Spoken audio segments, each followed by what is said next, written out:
Whoa. Oh my goodness, it's been a long time, but we are back for another edition of Inputs On, and today for our Inputs On, they will be Inputs On, inputting on Celeste.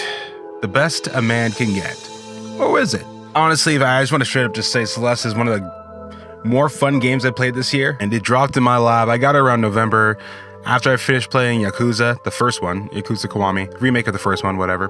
And I thought it was just going to be a normal adventure platforming game with some puzzles in it as well, because of what I saw from the GDQ race from SGDQ 2018 this past summer, and it just flowed really well, and it felt like I could just jump into it, put it down when I wanted to, but I got a lot more than I expected to get out of this game. What is Celeste? Besides what I already told you, well, Celeste is a puzzle platforming adventure game that you take the young explorer Madeline as she tries to traverse the great mountain Celeste because she has a challenge. You don't know what it is. You find out eventually, but I'm not going to tell you because this is spoiler free.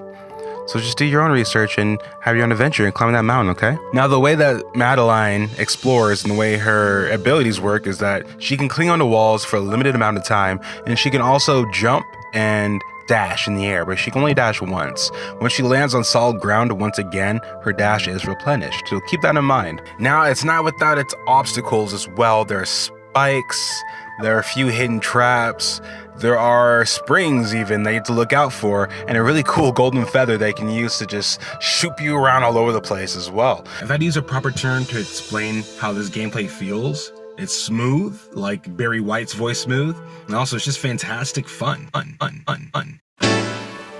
Sorry about that, the battery died. I didn't charge my laptop enough, and well, it just took a shitter. I'm sorry, what can I say? Now, like I was saying before, Celeste, it encourages you to just embark on a journey that Madeline wants to go on. But a lot of things are hindering her. One of the major obstacles in the game that I appreciate the most out of the story was the hotel. With Mr. Oshiro, I believe his name is, and he doesn't let you leave. He really wants to be successful. There's a lot of things in his life not going his way, and damn it, if he could just get one guest to stay there for a night, he'd be happy. Well, then this mixes in with Madeline's feelings of what she's going through previously before you get to this hotel. And you don't want to make him feel bad. You don't want him to make it like, you don't want to make Mr. Oshiro look like a pet project for Madeline to handle before she continues her journey. I'm just saying she doesn't want to be a dick, but sometimes you gotta have to. I want to tap into a little more about the game mechanics, which is short and sweet to the point. If you play Super Meat Boy or any other games that require you to gauge your distance a little bit, even, God, I've got The End of Us All, Near Us All, The End is Near, The End is Nigh, The End is Near, even that game as well. Super Meat Boy, you really have to be on your ones and twos. Celeste, you are introduced to new mechanics, let's say the golden feather mechanic, and you see how long it lasts, the distance it goes, and how frequent it shows up in certain sections of the levels. And so you start to realize that, okay, I need to start chaining together the wall jumps with the moving block that goes that way onto a feather to float where I need to go to advance. But it doesn't do it to a point that it's annoying and that you have to like embrace all this difficulty just to get past it. You honestly will beat a level before you know it, and you're gonna be like, damn, I kind of want to go back and play that level again. Because within these levels, there are two things you can collect in each chapter: B-side cassette tapes and strawberries. Strawberries, as it says in the game itself, strawberries serve as a way to show off to your friends that you're really good and that you're able to get all the strawberries in the level. Some are on a timer also. They have berries with little wings on them, and they're interesting, and they'll float away if you don't get to them in time, and they don't come back, I believe. They come back. I kind of chose to forego the strawberries so I can just play through the game because I was really enjoying the story. I didn't want to halt my progression just because I was having a little difficulty getting a strawberry in a certain section. One thing I forgot to mention about those B-sides is that they unlock different aspects of the levels as well. And if you beat all of those and collect the hidden hearts too, you unlock the C-sides. See, there's a lot more content than you expect in this game, but you have to work hard to get to it.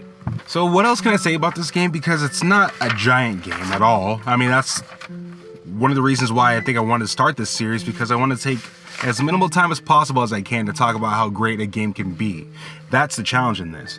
And the challenge in this is reflections and looking at your inner self. I feel that they hit on the mark of what the metaphor of climbing the mountain, of mirrors, of anxiety as well, that Matt Makes Games, they touched upon all of those points extremely well. And that's one reason I want to encourage people to play this game, because you will be able to relate to Madeline and Theo and a couple other people a lot more than you really think you would be able to.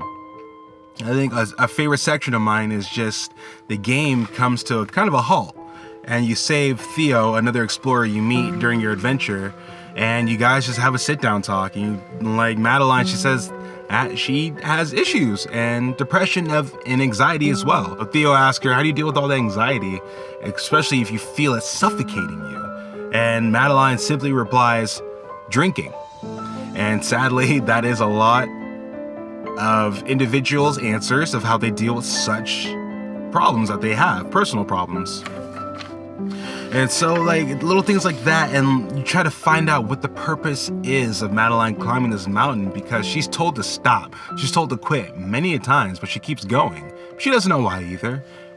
And the other main point of the story is reflections. It's very important that you don't try to run from yourself. I think that's the main takeaway from the story, from the plot of this game. The main takeaway is that you know yourself better than anyone will ever know yourself. So then why you keep running from yourself? You need to confront yourself, or else you will not grow. You will not progress. You know what I mean? You will not find the will to change if you cannot confront yourself. That's what I feel like the main takeaway from this game is. A lot of the characters are amazing.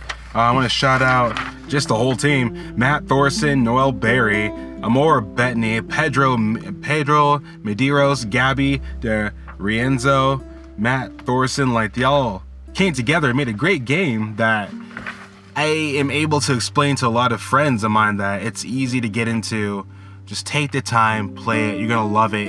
It's at a very affordable price. It's on PC, Switch, PlayStation. It's on everything. So I highly recommend this game. No scores, except get that game and play it and enjoy it.